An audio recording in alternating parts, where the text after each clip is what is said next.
একজন এরকম আল্লামা মিলায়া দেখেন তো দেখি, যেদিন উনি চলে যাবেন শেষ হাসিটা যেদিন দিছেন, আল্লাহু আকবার, হাসিটা দেখার পরে আমার মনের ভিতরে একটা টান মারছে। এই যে হাসিটা দিছে উনি মনে হয় আর দুনিয়াতে বাঁচবে না। ওই দিন তিনি হসপিটালে গেছেন। আমি মাগরিবের নামাজটা পড়ে আসছি, পর থেকে আমার বুকে ব্যথা ব্যথা লাগতেছে। আমি বিছনার মধ্যে শুয়ে গেলাম, একটু পরেই দেখলাম একটা ভূমিকম্প হয়েছে, হালকা ঝাঁকুনি মেরেছে। আমার ভিতরে একটা চিপ মারছে যে মনে হয় কোনো বড় বিপদ হয়ে গেছে। মোবাইলটা হাতে নিলাম, একটার পর একটা ফোন আসতেছে আর সবাই কাঁদতেছে, হুজুর আর নাই। চলে গেলাম হসপিটালে। হসপিটালে যাওয়ার পরে সেখানে গিয়ে দেখি রাস্তাঘাট সব ব্লক হয়ে গেছে। আমি সেদিন নিজের চোখে দেখছি বহু পুলিশের চোখ দিয়ে পানি গড়ায় গড়ায় পড়তেছে। হসপিটালে আর দেখতে না পেরে আমি চলে গেছি ওনার বাসায়, যে হুজুরের বাসায় যাই, অন্তত শেষবারের মতো একটা বার হলেও তো ওনার স্ত্রীকে দেখাবে, ওই সুযোগে যদি একটু দেখে যেতে পারি। বাসায় গেছি, সারা রাত ওনার বাসায় কাটায় দিস। জালেমরা বাসায় নিতে দেয় নাই, জালেমরা ঢাকায় জানাজা পড়তে দেয় নাই।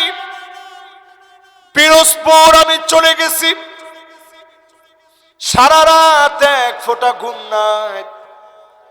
পিরোজপুর চলে গেছি, বারবার বলতেছে তাড়াতাড়ি জানাজা পড়ে, নাইলে গুলি চালানো হবে। দুইবার জানাজা দাঁড়ায় গেছে আমার চোখের সামনে। জনগণ চিৎকার মেরে উঠেছে, গুলি চালালো, জোহরের আগে জানাজা পড়ব না, জোহরের পরে জানাজা হবে। আল্লাহর গোলামকে মুকুটবিহীন সম্রাট বানায়া দুনিয়া আখিরাতে সম্মানিত মানুষের কাতারে যিনি কবুল করে নেবেন তিনি কে? আমরা আল্লাহর কাছে আশা করি। হুজুর সবসময় মাহফিলের মধ্যে বলতেন, আপনাদের এই অঞ্চলের লোকরে খুব ভালোবাসতেন। প্যারোডে যখন আসতেন তিনি বলতেন, আল্লাহ শহীদি মউত দিও, মান আরাদা শাহাদাতা বিসিদকিন বাল্লাগাহুল্লাহু মানাজিলাশ শুহাদা ওয়া ইন মাতা আলা ফিরাশিহি। শহীদি মৃত্যু যদি আপনি কামনা করেন, বিছানায় শুয়েও যদি মারা যান, যিনি শহীদের মর্যাদা দিয়ে দিবেন তিনি কে?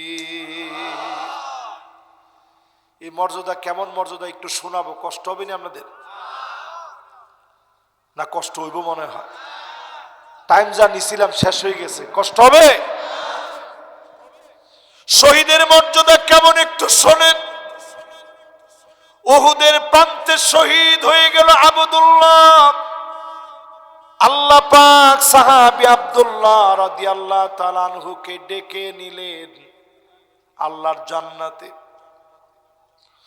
ডাক দিয়ে বলেন, আব্দুল্লাহ রে, তোমার মনটা কি চায় আমার একটু বলো।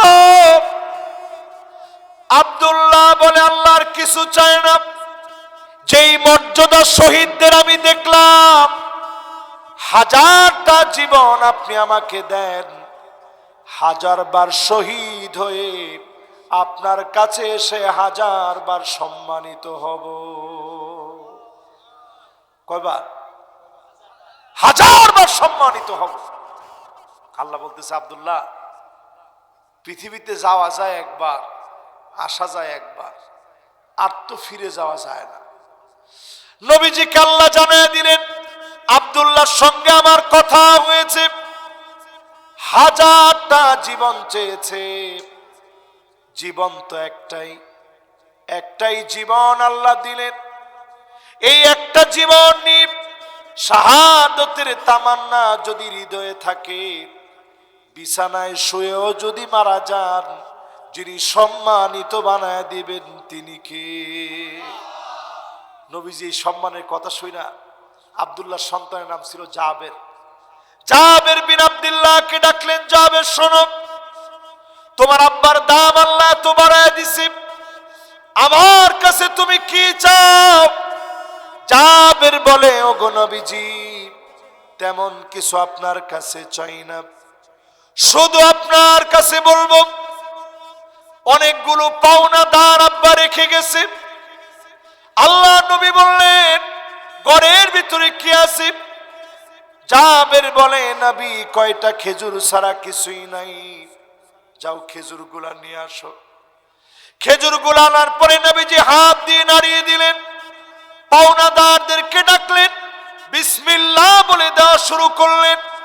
একজন একজন করে দিতে দিতে সামান্য খেজুর দ্বীপ নবীর বরকতি হাত দিয়ে সবার মধ্যে দেওয়ার পরেও অসংখ্য খেজুর বরকত হয়ে রয়ে গেল।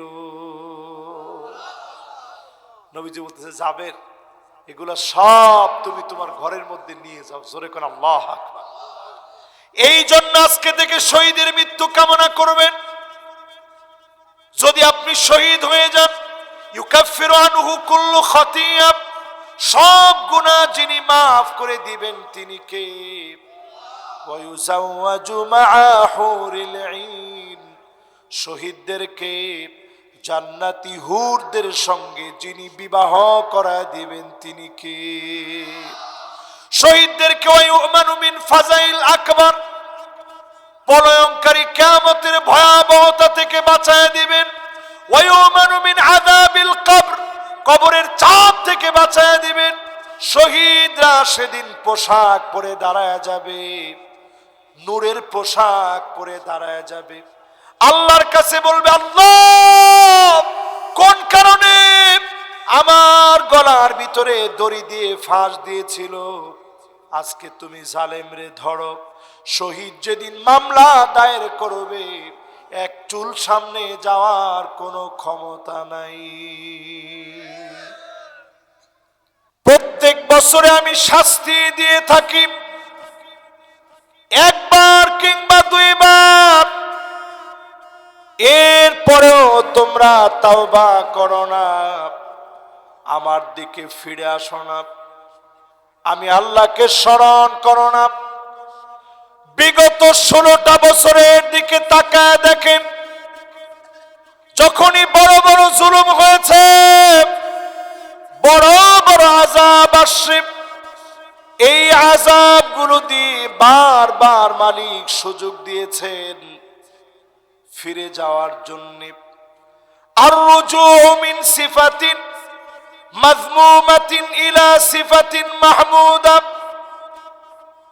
নিজের গুনাহগুলো ছেড়ে দিয়ে আল্লাহর দিকে ফিরে যাওয়ার জন্য বারবার মালিক সুযোগ দিলেন।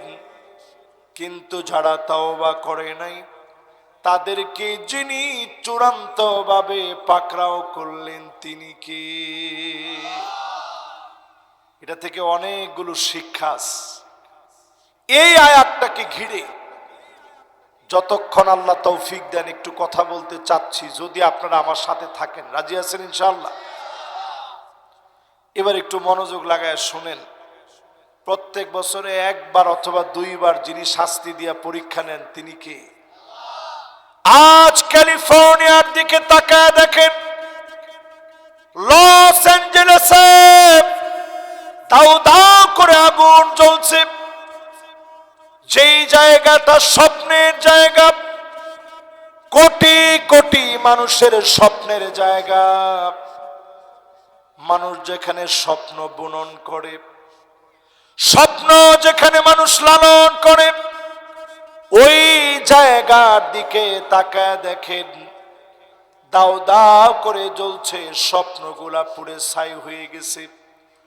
লস ভেগাসের ভিতরে এখন শাস্তি আসতেছে, আগুন ছড়া পড়বে সেখানে,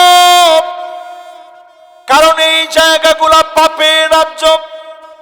জেনা, ব্যভিচার, মদ, জুয়া, ফিল্ম, মেরেচুইনা, ইয়াবা, এলএসডি সহ সব নেশা সেখানে চলে, ক্যাসিনো গুলা সেখানে চলে, অন্যায় গুলা সেখানে চলে, সুদের কারবার চলে, এই জমিনের ভিতরে আগুন দিয়ে পোড়ায়া, যারা পোড়ায়া ইতিহাসের সাক্ষী যিনি বানায় দিলেন তিনি কে? এবার একটু আপনারা হিসাব করেন, যে অন্যায়গুলার কথা লস ভেগাসে বললাম, লস অ্যাঞ্জেলেসে বললাম, এই জাতীয় অন্যায় আমাদের কক্সবাজারে আছে না নাই? একখানা ডরহরি হন না, বুঝুন না? জেনা ব্যভিচার আছে, সুদ আছে, জুয়া আছে, ইয়াবা একেবারে নাই না? ভালোই গিনারা। এবার একটু আপনারা চিন্তা করেন, যে কারণে আমেরিকা জ্বলতেছে এই কারণগুলাকে আমাদের ভিতরে আসছে।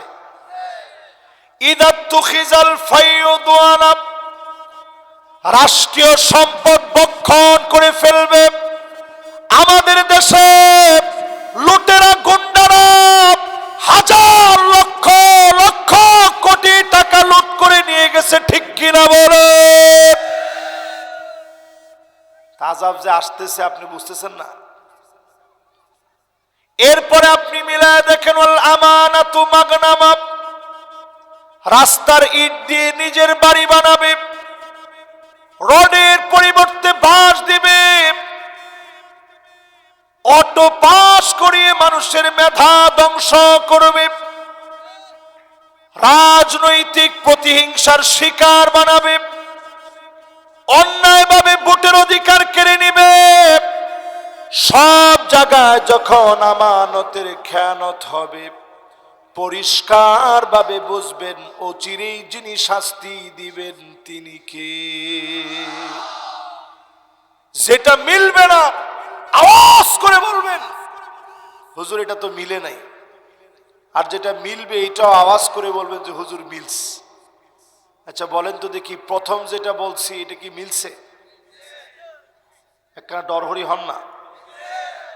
দ্বিতীয় নাম্বার যেটা বলছি, 16 বছরে তারা যা করছে, সব জায়গায় আমানতের খেয়ানত আছে না নাই? এমনকি মডেল মসজিদ গুলার ভিতরে পর্যন্ত। বেশি না?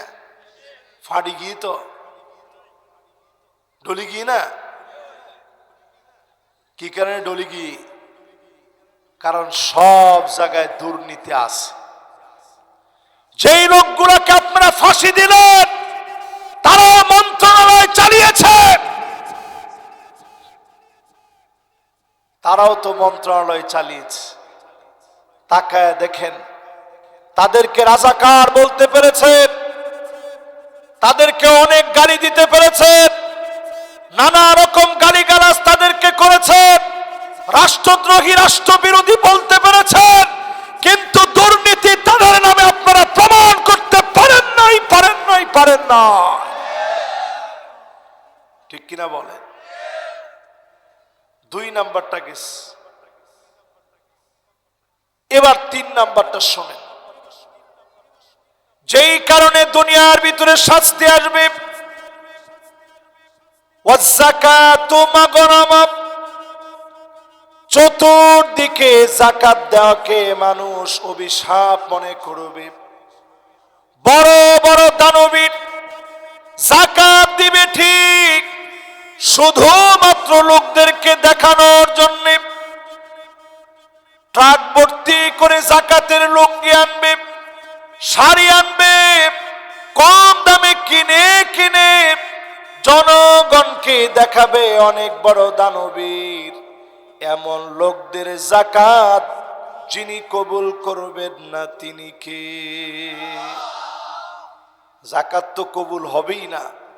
আপনার কারণে সমাজের ভিতরে শাস্তি আসবে, ঠিক কিনা বলেন? এটা গেছে 3 নাম্বার। এবার 4 নাম্বারটা শোনেন, জোরে একটু আওয়াজ করে কোন কয় নাম্বার? প্রত্যেক বছরে আল্লাহ একবার অথবা 2 বার শাস্তি দিবে। কেন শাস্তিগুলা দেয়, কিভাবে দিবেন, কিভাবে উঠায় নিবেন, আমাদের উপরে কি কি শাস্তি আসতে পারে 2025-এ, এই বিষয়টা আজকে আপনাদেরকে বোঝানোর চেষ্টা করব ইনশাআল্লাহ। পরে এরপরে আল্লাহর হাবিব 4 নম্বরে বলেন, وتعلم العلم لغير الدين আলেম হবে শুধুমাত্র টাকা কামানোর জন্য। বড় আলেম আপনাকে মানুষ বলবে, খতিব বলবে, বক্তা বলবে। এই জন্য যদি আপনি আলেম হন, বহু আলেমকে সেদিন আল্লাহ উল্টায় দিবে, মাথা নিচের দিকে দিয়ে দিবে, পাগুলো উপরের দিকে দিয়ে দিবে। বহু আলেমকে সেদিন লটকায় ফেলবে, মালিক সেদিন লটকায় আযাব শুরু করে দিবে। জাহান্নামকে আল্লাহ সেদিন উদ্বোধন করবে আলেমদেরকে দিয়ে। এমন অনেক আলেম সেদিন আল্লাহর আদালতে বিচারের সম্মুখীন হয়ে যাবে। আজকের মাহফিলে মালিককে বলি, আলিমুন মুস্তামিলুন ইলমাহু, যেই আলেম তার ইলম কাজে লাগিয়েছে, এমন আলেমদের দলে দলে শামিল করে আমাদের মতো গুনাহগারদেরকেও মাফ করে দিন, পড়ে না আমি। 4 নাম্বারটা গেছে। এইরকম আলেম কি এখন দেশের মধ্যে আসেনি? আসলে এটা তো একজনও জোরে বললেন না, একখানা ডরহরি হন না। এরকম আলেম আছে না নাই? জান্নাতে সার্টিফিকেট দিয়ে দিছে তো, তোমার কথা কয় না তো। ইনো তো মলয়, ঠিক না? জান্নাতের সার্টিফিকেট যে মলয়রা দিছে, এ তো মলয়। আমার সাথে ছোট মলয় না, বড় মলয়, একবারে ডহরা আলেম। কিন্তু একটু চিন্তা করে দেখেন, কথা বলার সময় যারা মাপে না, এরা নিকৃষ্ট দরজায় পড়ে যায়।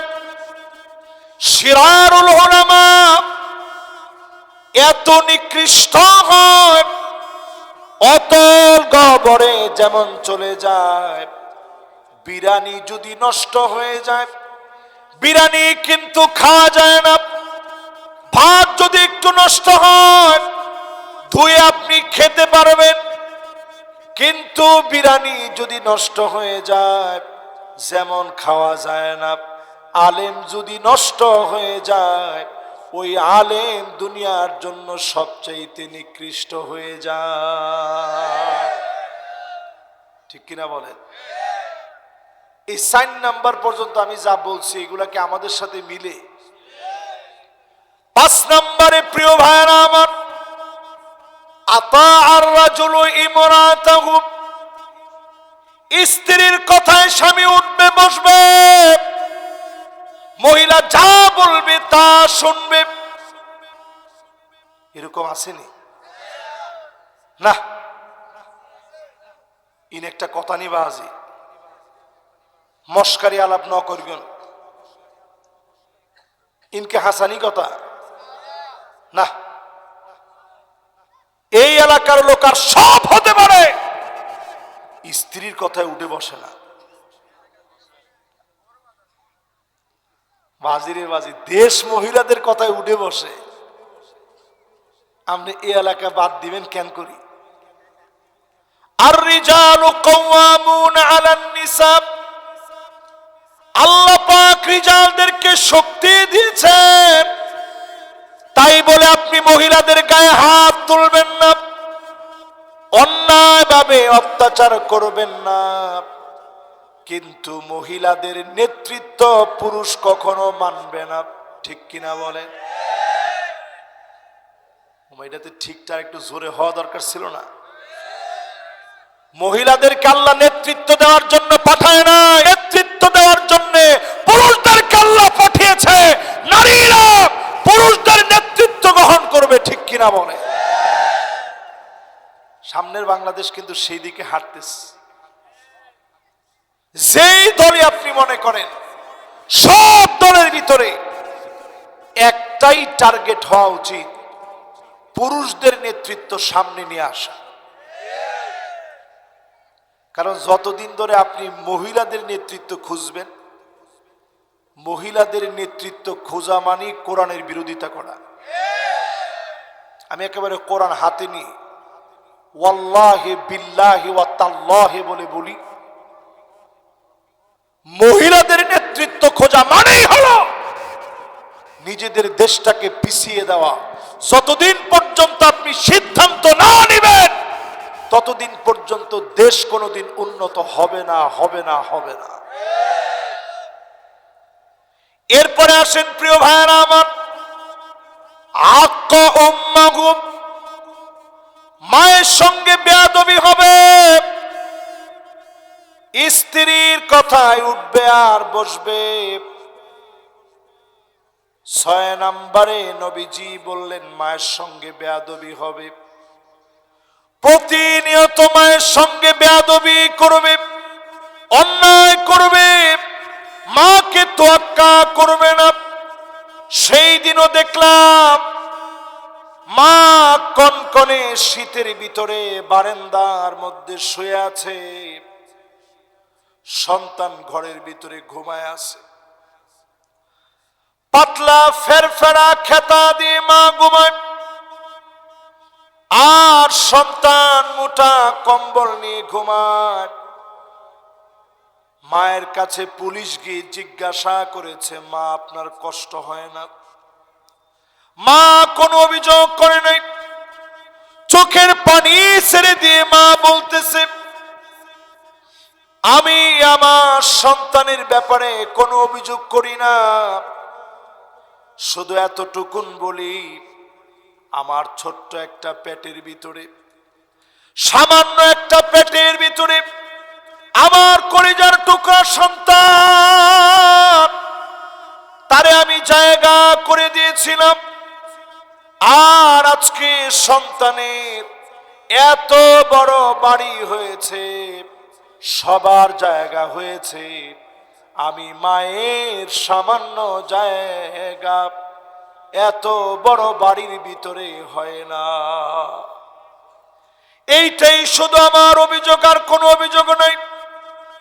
যেই মা ছোট্ট পেটের ভিতরে জায়গা দিল, বড় বাড়ির ভিতরে একটা খাটের ভিতরে কম্বল দিয়া আমারে যারা ঘুম পড়াইতে পারেন নাই, বিশ্বাস করেন আপনার কারণে যিনি আযাব রেডি করে রেখেছেন তিনি কে?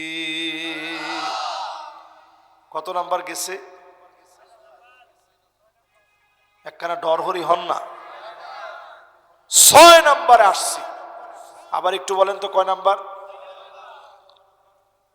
6 নাম্বারের পরে কয় নাম্বার হয়?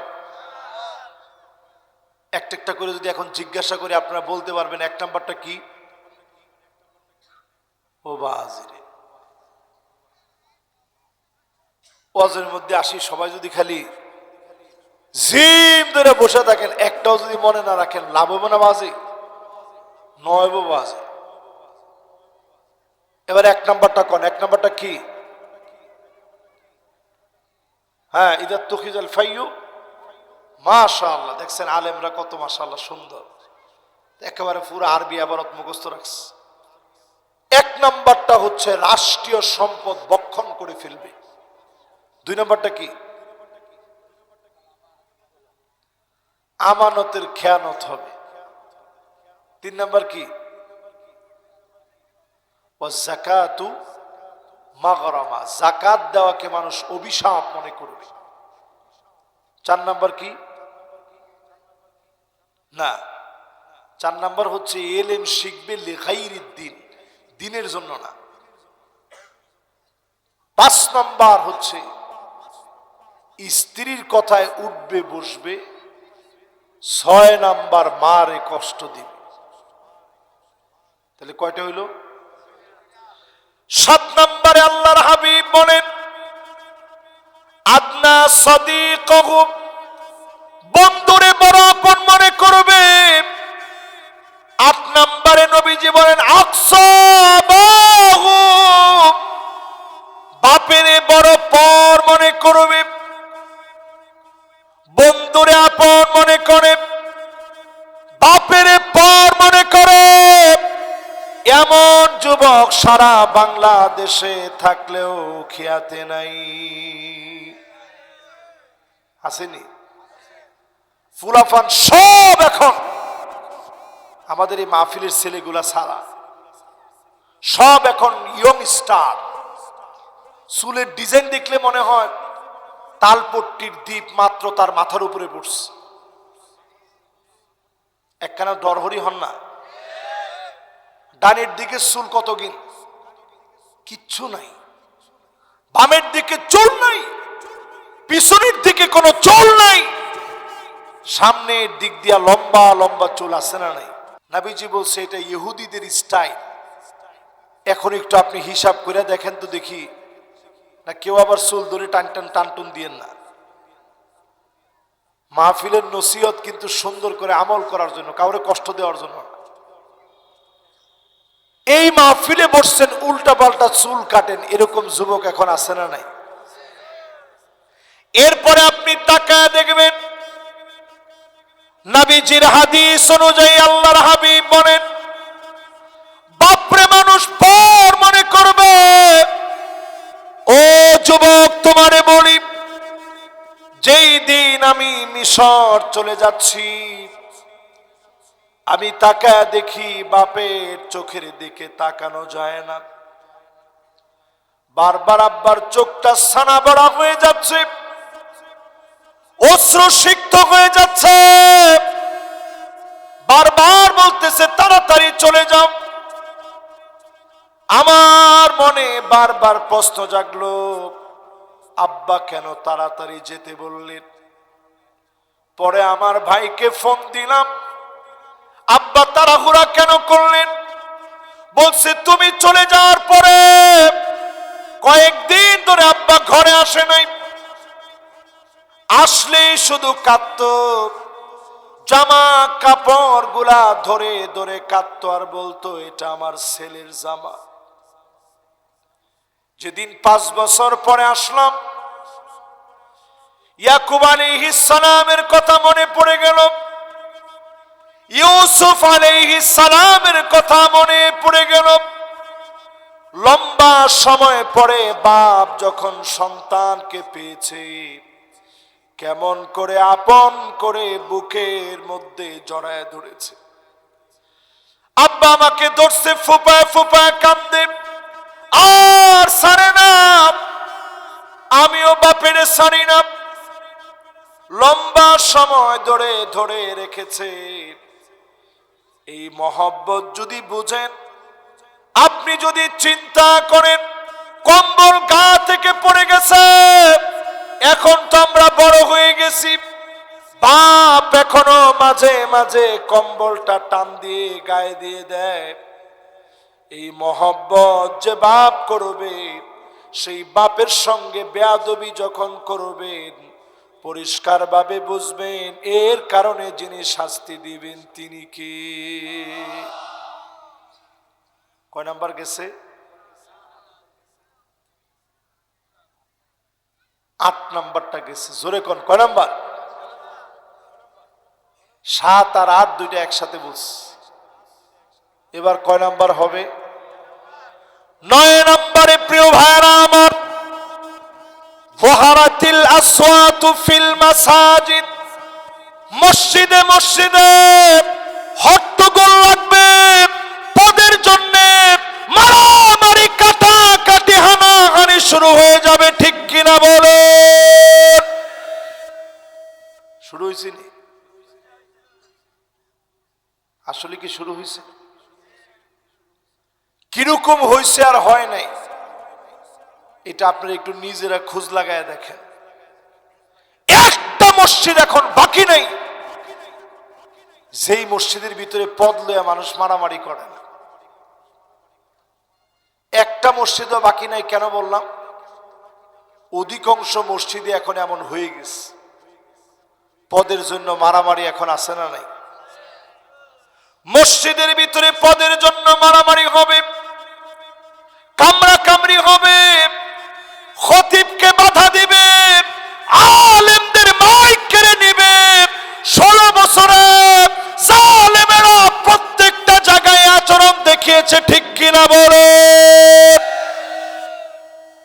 16টা বছর কাজই ছিল এটা। এই মাহফিলটা নাকি একটু অন্যরকম। আমাদের কামাল ভাই ছিল, উনি যেই তো মাহফিলের উপদেষ্টা, সব সময় মাহফিলটা হোক উনি চেষ্টা করছেন। অসংখ্য মাহফিলে বিগত সময়ের জুলুম আর নির্যাতনের শিকার আলেম ওলামারা বিভিন্ন জায়গায় হইছে, এখনো বিভিন্ন জায়গায় হচ্ছে। এখন তো ঠিকঠাক কইলেন না আপনারা, আরো আসতে বলেন। মানুষ চার কারণে জুলুম করবে। কয় কারণ? এটা যখন যার ভিতরে ঢুকবে তখন তার পতন আসবে। একদিন, দুদিন, 3 দিন, 2 বছর, 5 বছর, 10 বছর, 16 বছর, 4 বছর ঢুকবে, আপনার পতন হবে। কয় নাম্বারে ছিলাম আমরা? খেলাছে কয় নাম্বার? এই 9 নাম্বার থেকে আগে 4টা শুনে নেন, একটু কষ্ট হবে না তো ইনশাল্লাহ, খুব বেশি লম্বা সময় না। এই আর মাশাআল্লাহ 2 জন যুবক, ও 2 জন যুবক না তো মুরব্বী তো, ওমা জোরে কোন লিল্লাহে তাকবীর। আল কোরআনের আলো সংসদে জালো, নারে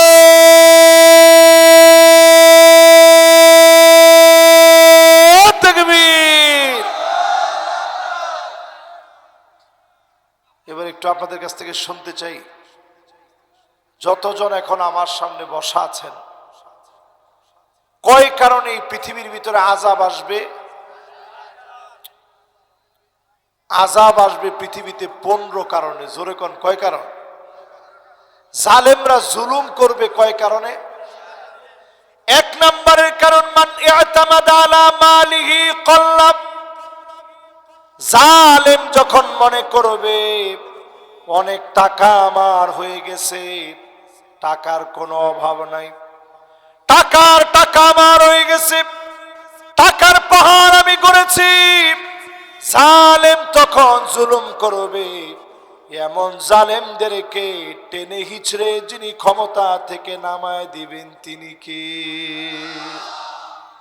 মিলছেনি? আরে কথা কয় না। ওমান ইয়াতামাদা আলান নাসি মাল্লাব।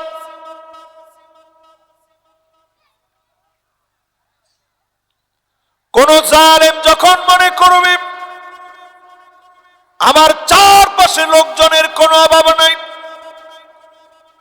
আমার বাহিনীর কোনো অভাব নাই, আমার চারপাশে লোকজন ফিট করা আছে, এমন জালেমদেরকে চারপাশের লোকেরা ঠিকই থাকবে, এমন জালেমদেরকে যিনি নাস্তানাবুদ করে দিবেন তিনি কে? এই জন্য নির্বাচনের আগে বলছিল যে 10টা হুন্ডা 20টা গুন্ডা, নির্বাচন ঠান্ডা। ঠিক কিনা বলেন? একটু তাকায় দেখেন, যারা বলেছিল 10টা হুন্ডার 20টা গুন্ডা, নির্বাচন ঠান্ডা, আল্লাহ যখন তাদেরকে ঠান্ডা করে দিয়েছে, পালানোর জায়গা পর্যন্ত খুঁজে পায় না।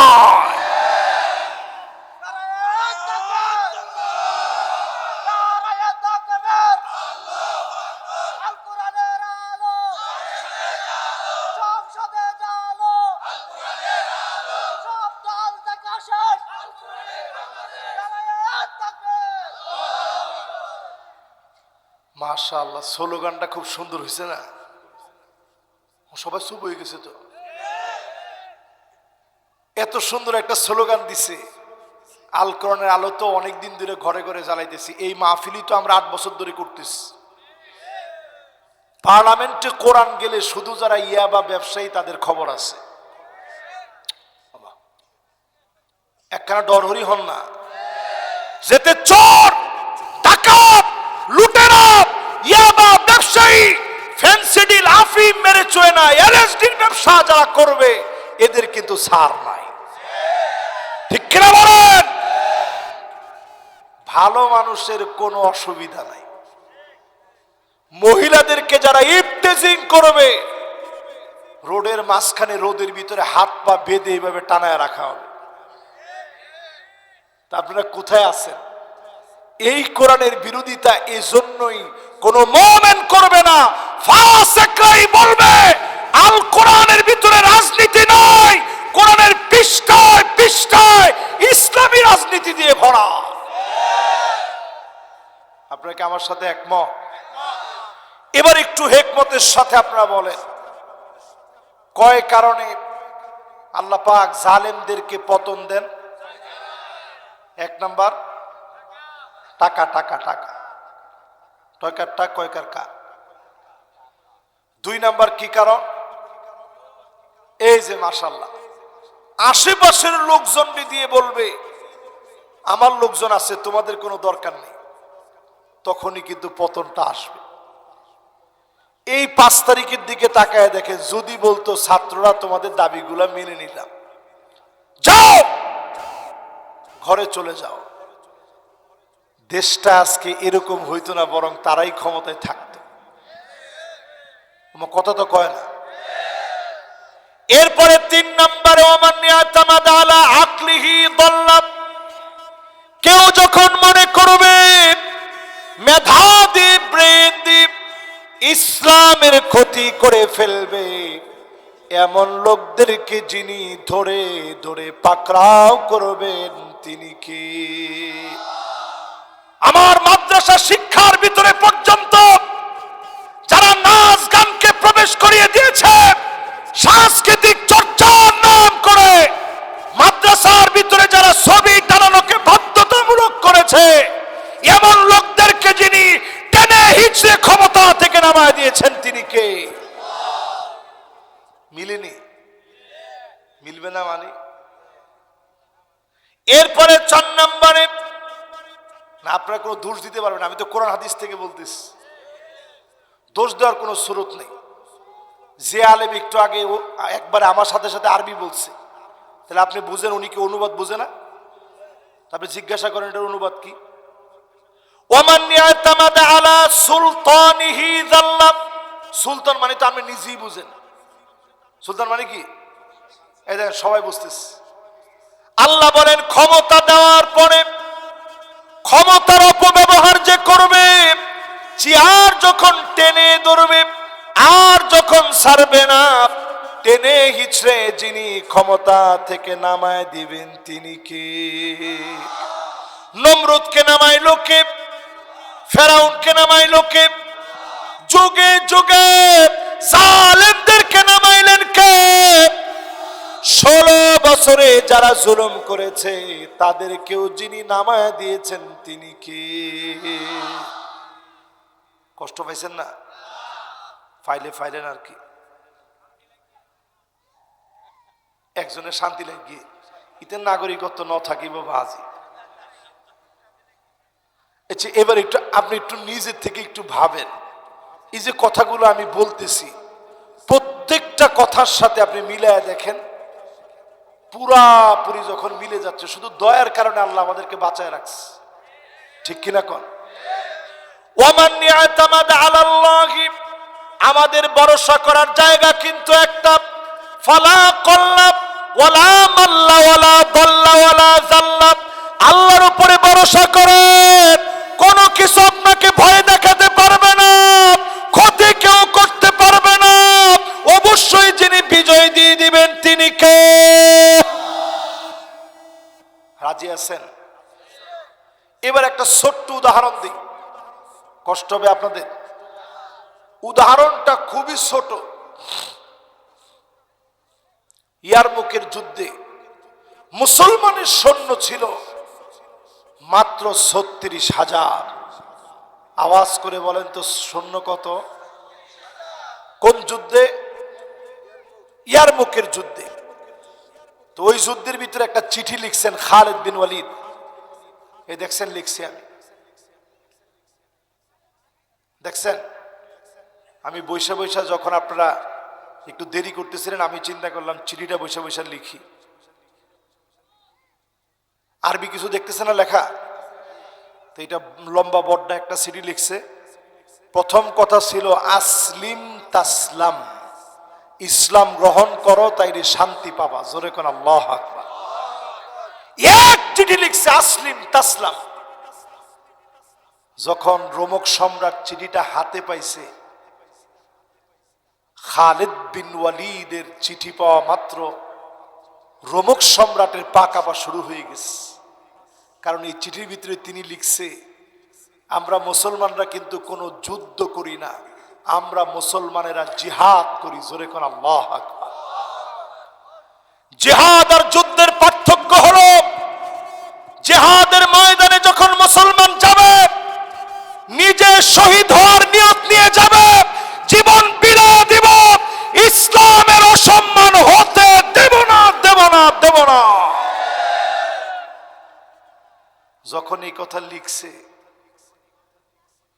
পা কাঁপা শুরু হয়ে গেছে যে আর তো মনে হয় কোনো রক্ষা নাই। সে চিঠি লিখছে চীনের সম্রাটের কাছে, তুমি আমার সৈন্যবাহিনী পাঠাও, মুসলমান আসতেছে আক্রমণ করার জন্য। তো চীনের সম্রাট দেখেন সেই সময় কি চালাক ছিল, সে উল্টা চিঠি লিখে জানাইছে, ইন্না কওমান লাউ আরাদু আন ইয়াখলাআল জাবাল লাখালাউ। মুসলমান এমন এক জাতি, এরা যদি পাহাড়কে বলে পাহাড় তুমি সরে যাও, পাহাড় জায়গা থেকে সরে যাবে। আল্লাহু আকবার। এই কথা যখন লিখে পাঠাই দিয়েছে, সে কিন্তু মুসলমান ছিল না, কিন্তু মুসলমানদেরকে কেমন ভয় করতো, লিখে পাঠাইছে যদি পাহাড়কে বলে তাহলে পাহাড় সরে যাবে। এই কথা শোনার পরে রাজার পায়ের নিচে কি আর মাটি আছে? তারা জানি কত, 4,40,000। আমরা কত? জোরে কন কত? তাহলে আমরা তাদের চাইতে কম না বেশি? তারা কত বেশি? ইন্নি কথা 4,04,000 বেশি। মাশাআল্লাহ, সবাই কন কত? আর 10 গুণ কে কইছে দেখি? মাশাআল্লাহ, কাছাকাছি গেছে উনি। 11 গুণ। মাশাআল্লাহ, দেখছেন ব্যবসায়ী তো, হিসাব ঠিক আছে। 11 গুণ বেশি আমাদের চাইতে। 11 গুণ বেশি হয়ে সেই সময়ের সবচেয়ে শক্তিধর মুসলমানের ভয়ে তটস্থ হয়ে গেছে। মুসলমানের পেটগুলা পিঠের সাথে লেগে গেছে। প্রচন্ড ঠান্ডার ভিতরে মুসলমানের ছেলেরা ক্ষুধায় কাঁদতেছে, খুঁটিগুলো ধরে ধরে ঠান্ডার ভিতরে ফুপায় ফুপায় কাঁদতেছে। গায়ে দেওয়ার মতো কোনো কম্বল নাই, গায়ে দেওয়ার মতো সুইটার নাই, ঠান্ডার কোনো কাপড় নাই, পেটের মধ্যে খাবার নাই। ঘাস খাচ্ছে মুসলমানের বাচ্চা, ছোট ছোট বাচ্চারা ঘাস খেয়ে দিন কাটাচ্ছে। আজকের দিনে 2 কোটি মুসলমান পৃথিবীর ভিতরে মার খাচ্ছে। 20 কোটি মুসলমানের মাথার উপরে ছাদ নাই। এমন ভয়াবহ অবস্থা। আল্লাহ পাক বোঝায় দিচ্ছেন, এখনো যদি তোমরা আল্লাহর জমিনে দিন কায়েমের সিদ্ধান্ত না নাও, অচিরেই যিনি আমাদেরকেও ধরবেন তিনি কে? মুসলমান। বুঝতেছেন নি? নবজন মনে হয়, ফাল্লার নবজন, বুঝছেন না? আমি আজকে এই মাহফিল থেকে পরিষ্কার শুনিয়ে দিতে চাই, ভূতত্ত্ববিদেরা বলছে লস অ্যাঞ্জেলেসের পরে, লস ভেগাসের পরে ভারতের মধ্যে নতুন বড় ধরনের আযাব আসতেছে। এত সোজা মনে করিয়েন না। তোমরা যারা কোটি কোটি টাকা খরচ করে মুসলমানের ফুসফুস জ্বালায় দিচ্ছ, মুসলমানের বাড়িঘর পোড়াচ্ছ, বাবরি মসজিদে আঘাত করেছ, আমার জ্ঞানব্যাপী মসজিদকে ভেঙে দিয়েছ, মনে রাখবা আল্লাহর আযাব তোমাদের জন্য প্রতীক্ষায় আছে। ঠিক কিনা বলে?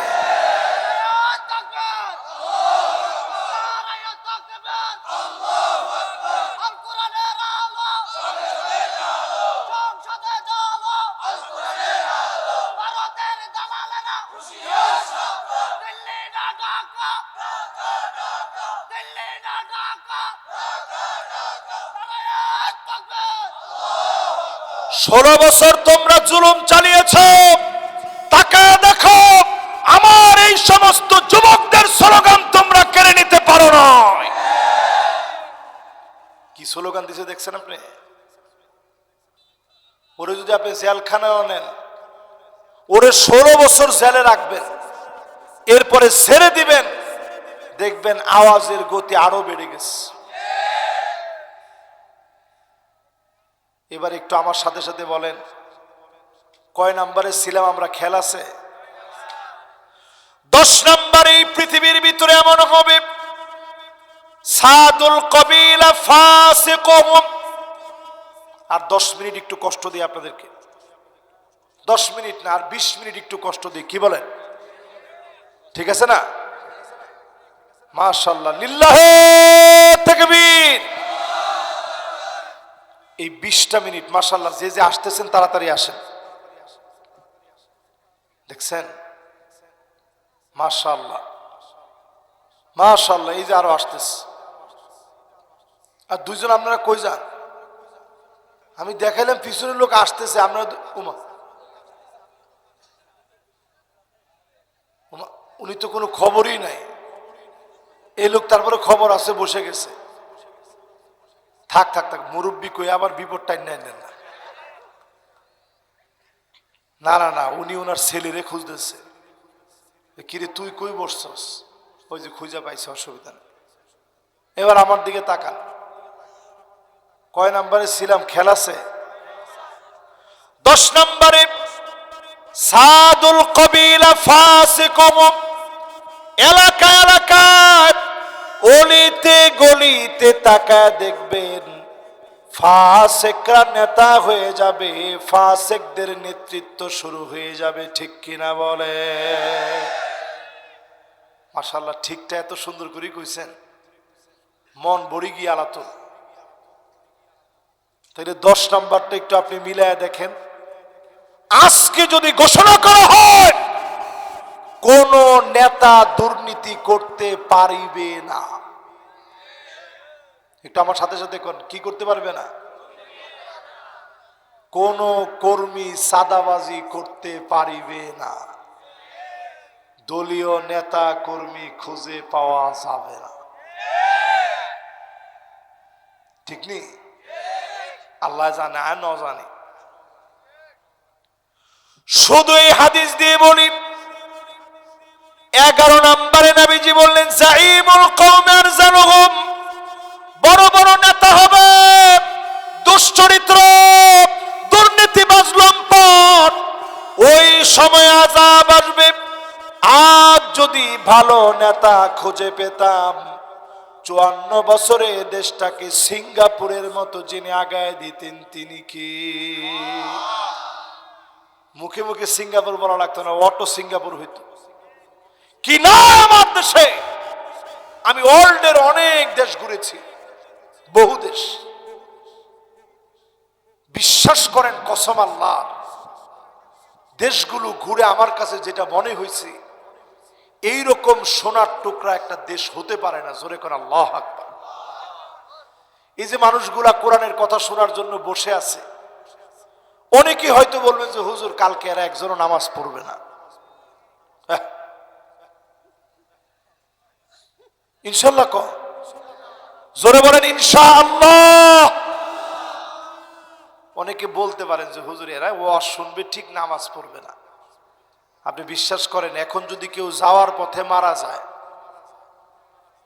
হতে পারে আল্লাহ তার সব গুনাহ মাফ করে দিবে। হতে পারে না? আইয়ুফিকাহু বিআমালিন সালিহিন ক্বাবলা মাউতিহি। যারে আল্লাহ পছন্দ করে নিবে, মৌতের আগে কোনো না কোনো একটা ভালো কাজ করাবে। ওই ভালো কাজের উপরে যিনি কবুল করে নিবেন তিনি কে? তাহলে হইতে পারেনি? জোরে বলেন পারে। আমার দেশের ভিতরে আল্লাহ অনেক নিয়ামত দিলেন, খালি ভালো নেতা বানান, যেই নেতাকে মানুষ ভালোবাসবে, গোপনে গোপনে নেতার জন্য দোয়া করবে। যে নেতা নিজে কোরআন পড়বে, বুঝবে, মানবে, কোরআন অনুযায়ী রাষ্ট্র পরিচালনার সিদ্ধান্ত নিবে, যেই নেতা সুন্নত মানবে, যেই নেতা পরীক্ষা দিবে, বাতিলের কাছে মাথা নত করবে না, এমন নেতা কেবলমাত্র শুধুমাত্র আমার নেতা। ঠিক কিনা বলে? এরপরে আল্লাহর হাবিব বলেন, কয় নাম্বার? 12 নাম্বার। জোরে কোন কত? জাহারাতিল কাইনাতুল মাআজিফ ওয়াল মাআজিফ, এমন সময় আসবে গান বাজনা বেড়ে যাবে, অশ্লীলতা বেড়ে যাবে, সাংস্কৃতিক আগ্রাসন হবে। আজ আমি এই মাহফিলে বলি, সম্ভাবনা আছে সিভিল কো হতে পারে বাংলাদেশ। দেখছেন, যারা একটু ভালো শিক্ষিত মানুষ, ওরা এরকম চোখ বড় করে আমার দিকে তাকাইছে, হুজুর এটা কি বললো? এখন সিভিল কো হতে পারে বাংলাদেশে। বাংলাদেশের সাংস্কৃতিক আগ্রাসন, অন্য দেশের কোনো কিছু চাপায়া দেওয়াকে বাংলাদেশের জনগণ কোনোদিন মেনে নেবে না। ঠিক কিনা বলে? এজন্য সজাগ থাকা লাগবে। কোরআনুল কারীম আল্লাহ আমাদেরকে জানায় দিলেন, ওয়াহযারুহুম আন ইয়াফতিনুকা আম বা'দি মা আনজালাল্লাহু ইলাইক। ও নবী, সতর্ক থাকা লাগবে, কোন কিছু যেন তারা ঢুকায় দিতে না পারে। আজকে আমি বলবো, সতর্ক থাকা লাগবে, ভারত যেন কোনোভাবে পুশিং করে কিছু দিতে না পারে। ঠিক নেই? এরপরে যান কয় নাম্বার? 12 নম্বরের পরে কত হয়? 13 নম্বরে শুরিবাতিল খামর, চতুর্দিকে মদ পান বেড়ে যাবে। কি বেড়ে যাবে? কি বেড়ে যাবে? মদ পান চতুর্দিকে বেড়ে যাবে। বাংলাদেশে এখন মদ পানটা বাড়ে নাই না কমছে? মদের নতুন করে একটা ব্র্যান্ড বাংলাদেশে খুব বেশি নাম করছে। কি নাম এটার? আরে নাম মদ বাংলাদেশে পচা চিনি দিয়া বানায়। একজনও নাম জানেন? আপনারা অনেক ভালো মানুষ। না না, বাংলা মদ না বেটা, এটা সারা ওয়ার্ল্ডের ভিতরে এখন এটা বাংলাদেশ থেকে পাঠায়া বিরাট বৈদেশিক মুদ্রা অর্জন করতেছে। আমি নামটা এই মুহূর্তে ভুলে গেছি। কেরু কেরু কেরু, দেখছেন? একজনের দিন দুনিয়ার কিছু খবর তো রাখতে হয়। সবাই যে শুধু খায়া রাখবে তা তো না, অনেকে না খাওয়ানোর জন্য নিজে সতর্ক থেকে খবর রাখা দরকার আছে না নাই? ওটার নাম কি? কেরু কেরু। কি নাম? আবার দেখবেন সাক্ষাৎকার যখন নিচ্ছে তখন খুব সুন্দর করে বলতেছে, আলহামদুলিল্লাহ, ওয়ার্ল্ডের বিভিন্ন দেশে আমাদের কেরু এখন ছড়িয়ে পড়েছে। ইনশাআল্লাহ আগামী 2025 সনে আমরা মনে করতেছি বাণিজ্যিকভাবে বাংলাদেশে কেরু অনেক বড় সফলতার মুখ দেখবে। নাউজুবিল্লাহ কইবেন না? এইরকম মত চতুর্দিকে ছড়ায় পড়বে। এরপরে 14 নম্বরে আল্লাহর হাবিব বলেন, ওয়ালাআনা আখিরু হাযিহিল উম্মাহ ওয়া লাহুম, আগেকার বড় বড় আলেমদেরকে গালি দিবে, গাল মন্দ করবে। 50 বছর যিনি তাফসীর করলেন উনাকে রাজাকার বলে যারা গালি দিয়েছে, তোমাদের কারণে আযাব এসেছে। ঠিক কিনা বলে? এগুলো তো হাদিসের কথা। আগেকার লোকদেরকে গালি দেওয়া হবে। 14 নম্বর শেষ করছি, খেয়াল আছে? এবার 15 নম্বর শুনেন প্রিয় ভাইরা আমার। আল্লাহ নবী, বিশ্ব নবী আমার হাদিসের ভিতরে জানায় গেলেন, ছেলে মেয়ে হয়ে যাবে। জোরে কোন কি হবে? এখনকার সমাজের ভিতরে হয়নি? আরে কথা কয় না হয়। আপনি ঘরে ঘরে গিয়ে দেখেন এখন মেয়েগুলা ছেলেদের মতো প্যান্ট শার্ট পরে। ঠিক একটু আস্তে কর, একটা ডর হরি হন না। ছেলেদের মতো মেয়েরা যারা তোমরা প্যান্ট পরো, যত আমারে নারীবাদী মনে করেন করেন, প্যান্ট শার্ট আপনি জামাইয়ের চোখের সামনে পড়তে পারবেন, কোনো অসুবিধা নেই। জামাইয়ের চোখের সামনে আপনি আরো অন্যান্য ড্রেসও পরতে পারবেন, কিন্তু আপনি যদি দেবরদের সামনে পরেন জায়েজ আছে? রিক্সাওয়ালা, অটোওয়ালা, ভ্যানওয়ালা আপনার দিকে তাকায় তার চোখের পাওয়ার কমাবে, জায়েজ আছে? যেই সমস্ত মহিলা প্যান্ট শার্ট পরবে, এত সহজ বিষয় না। লা ইউকাল্লিমুহুমুল্লাহ ওয়ালা ইউযাক্কিহিম ওয়ালা ইয়ানজুরু ইলাইহিম। আল্লাহ কথা বলবেন না, তাকাবেন না, দয়া দেখাবেন না ওই মহিলার দিকে যেই মহিলা ছেলেদের মতো প্যান্ট শার্ট পরবে। এমন মহিলার দিকে যিনি তাকাবেন না, কথা বলবেন না, দয়া দেখাবেন না, তিনি কে? তাহলে আমাদের সমাজের ভিতরে এরকম মহিলা কম না বেশি? এবার মহিলারা সব আমার উপরে খেইপাস। আমরা আসলাম ওয়াজ শুনতে, হুজুর খালি বিরুদ্ধেই বলল। এবার মা বোনদের পক্ষে বলি, আমরা হুজুররাও স্বার্থপর। ওয়াজের ভিতরে শুধু খালি পুরুষদেরকে খুশি করি, মহিলাদের কথা তেমন বলি না। মা বোনদেরকে বলি, যতজন এই সামনে আছেন ঘর ঝাড়ু দিবেন, নবীজি নিজে দিছেন, তাইলে এই কাজটা করাটা কি? আরে কথা কয় না কি? একই গ্লাসে নবীজি পানি পান করেছেন, তাইলে একই গ্লাসে পানি পান করাটা কি? একই কম্বলের নিচে বাত্তানিয়া নবীজি একই কম্বলের নিচে ঘুমাতেন, তাহলে এই ঘুমাওটা কি? আর আপনার খবরই নেই। নবীজি স্ত্রীর দিকে তাকায় থাকতেন। আর আমাদের স্ত্রীদের এখন একটা বদ অভ্যাস হচ্ছে, স্বামীর সামনে সবচাইতে সেরা ফাটা ময়লা এই জামা ঘরের জন্য রাখছে, বাইরে যখন বেরোইছে একেবারে ইস্তারি দেওয়া ফিটফাট জামা।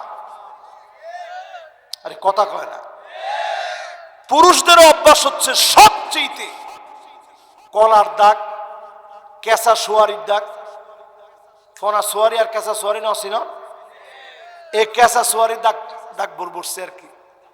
এরপরে পানের ফিকের দাগ, এগুলো সব ভরা যেই লুঙ্গির ভিতরে। এই লুঙ্গিটা স্ত্রীর সামনে আপনি পরছেন, স্ত্রীর নজর কেমনে আপনার দিকে যাবে? আল্লাহর নবী ঘরে যাওয়ার আগে খবর দিতেন, আনাস যাও তোমার আম্মা জানদেরকে গিয়ে বলো নবীজি আসতেছে। জোরে কোন আল্লাহু আকবার।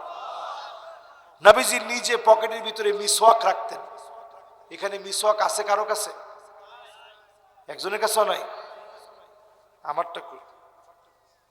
এই যাস, আমার একটা থাকার কথা না, আরো একটা থাকার কথা। দেখছেন? এই দেখেন, এই ডালটা দিয়ে নবীজি সাল্লাল্লাহু আলাইহি সাল্লাম এমন ডাল দিয়ে তিনি মিসওয়াক করতেন। কি শক্ত দেখেন, দেখছেন? এটা হচ্ছে জাইতুনের ডাল, সহজে ভাঙা যাবে না, বিরাট শক্ত। কারণ আপনাদের হাতে তো এরকম ডাল থাকলে মহিলারা, স্ত্রীরা বিশেষ করে কোনোভাবেই নিরাপদ থাকার কথা না। স্ত্রীদের চোখের ভিতরে যদি পানি দেখেন, সান্ত্বনা দেয় এরকম জামাই তো একেবারেই কম। দেখা মাত্র বলে ন কান্দিস। হ্যাঁ, কান্দুর কিনলে ন কান্দিস। অথচ আল্লাহর নবী যখনই দেখতেন স্ত্রীর চোখে পানি, আদর করে চোখের পানিগুলা মুছে দিয়ে বলতেন, কি কষ্ট দিছি বলো। স্ত্রীরা বলতেন, নবী আপনি কোনোদিন কষ্ট দেন নাই। স্ত্রীরা বলতেন, কোনোদিন কষ্ট দেন নাই। আল্লাহ নবী গল্প করতেন, স্ত্রীদের কাছ থেকে কথা শুনতেন, একসঙ্গে গোসল করতেন, একই প্লেটে খেতেন, নতুন নতুন নামগুলা ধরে ধরে ডাকতেন, স্ত্রীদেরকে নিয়ে রাত্রিকালীন বের হতেন ঘোরার জন্য, এমনকি দৌড় প্রতিযোগিতা দিতেন। এই কাজগুলা সুন্নাত, স্ত্রীদের কাছ থেকে পরামর্শ নিবেন, কিন্তু স্ত্রীর কথায় কোনোভাবে উঠা বসা যাবে না। ঠিক নেই? মাশাআল্লাহ, এটা হাদিস দিয়ে বুঝাইছে, তাহলে মহিলারাও বুঝবে যে হুজুরের পক্ষেও বলছে অনেক কিছু। এরপরে কি কি আযাব আসবে শোনেন, একবারে শেষ, 2-3 মিনিট সময় লাগবে এখন। ফালিয়ারতাকিবু ইনদা যালিকা রিহান হামারা, বাতাসের সঙ্গে আগুন আসবে। যেই পণ্যটা বললাম, লস অ্যাঞ্জেলেসে, লস ভেগাসে, ইউরোপের দেশগুলোতে এই 15টা যেমন সংগঠিত হয়েছে, আমার দেশও সংগঠিত হচ্ছে, শুধুমাত্র ঈমানের কারণে। আজ অবধি যিনি হেফাজতে রেখেছেন তিনি কে? খাসফান ওয়া মাসখাব, ভূমি ধস হবে, ভূমিকম্প হবে।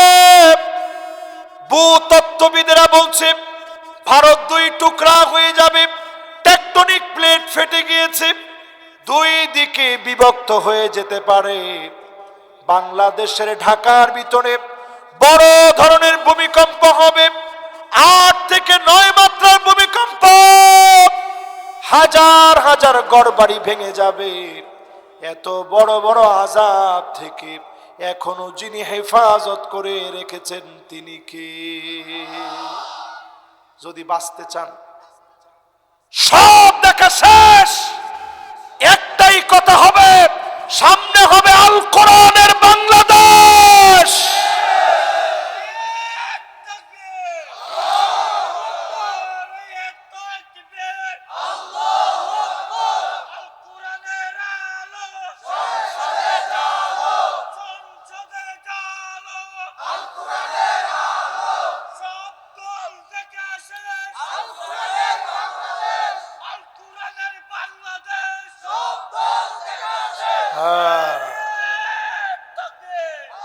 মাশাআল্লাহ, ওনার গলা ঠিক আছে,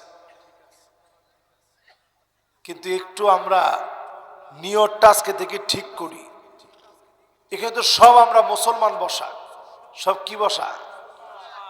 তাহলে সবাই যদি আমরা মুসলিম হই, আমরা কোরআনের পক্ষে থাকবো তো ইনশাআল্লাহ। আমি কিন্তু কোন দলের নাম এই পর্যন্ত নিচে আপনারা বলতে পারবেন, আমি কোন দলের নাম নেইনি, কোন ব্যক্তিরও নাম নেইনি। শুধুমাত্র আজকের এই মাহফিলে এই কথা বলি, যদি এইবারও বাংলাদেশ পিছায়া পড়ে, আগামী 100 বছর পিছায়া পড়লেন, খেসারত দিতে দিতে জান থাকবে না। ঠিক তো? এখন ভালো করে কইলেন না? নবীজি বলছেন, বিজয়ের পরে তোমরা 6টা বিষয়ের ব্যাপারে সতর্ক থাকবা। বাদিরু বিল আমালি সিত্তান, বিজয়ের পরে কয়টা বিষয়ে সতর্ক থাকবা? শেষ। এই হাদিসটা বইলে ইনশাআল্লাহ আমরা মোনাজাতের দিকে যাব, ডাইরেক্ট মোনাজাত করার জন্য ইনশাআল্লাহ প্রস্তুতি নিয়ে নিব। আর কোনো কথা নাই তো ইনশাআল্লাহ? ইনশাআল্লাহ।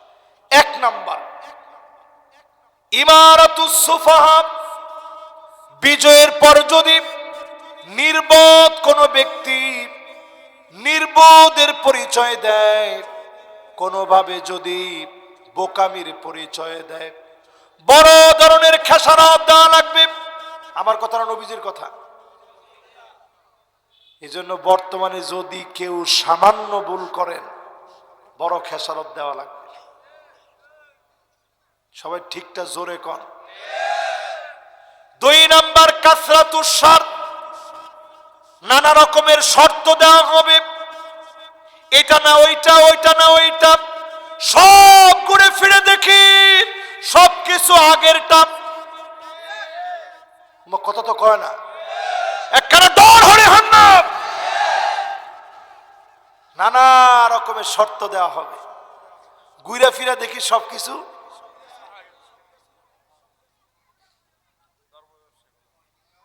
3 নম্বরে বিয়াউল হক, টাকার বিনিময়ে বিনিময় বিচার বিক্রি হবে। তোমার ঠিক তো কয় না? এটা আল্লাহর নবীর হাদিস, আমার বানানো কোনো কথা না। দেখছেন মিল কিরকম? 1450 বছর আগে রসুল যে কথাগুলা বলছে, আমার মনে হয় একবারে দেখে দেখে তিনি বলতেছে। জোরে কোন আল্লাহু আকবার। এরপরে নবীজি বলেন ইস্তিগফাফাম বিদ্দাম, রক্তের ছড়াছড়ি শুরু হবে, জেনোসাইড শুরু হবে। আগের যেই তিনটা বললাম, যদি বড় ধরনের ভুল করেন, সামনে বাংলাদেশের ভিতরে গৃহ যুদ্ধ লেগে যাবে। এই হাদিস বলার পরে আল্লাহ জানে আমার কি হয়, যা হওয়ার হইব আর কি। কি হইব এটা কিছু না হবে বেড়া। কিন্তু এই হাদিস বলার পরে কব কিরে হুজুরে ইন কি কয়, দেশ গৃহযুদ্ধ কে লাগিব? নবীজি বলতেছে যদি তিনটা ভালো হবে।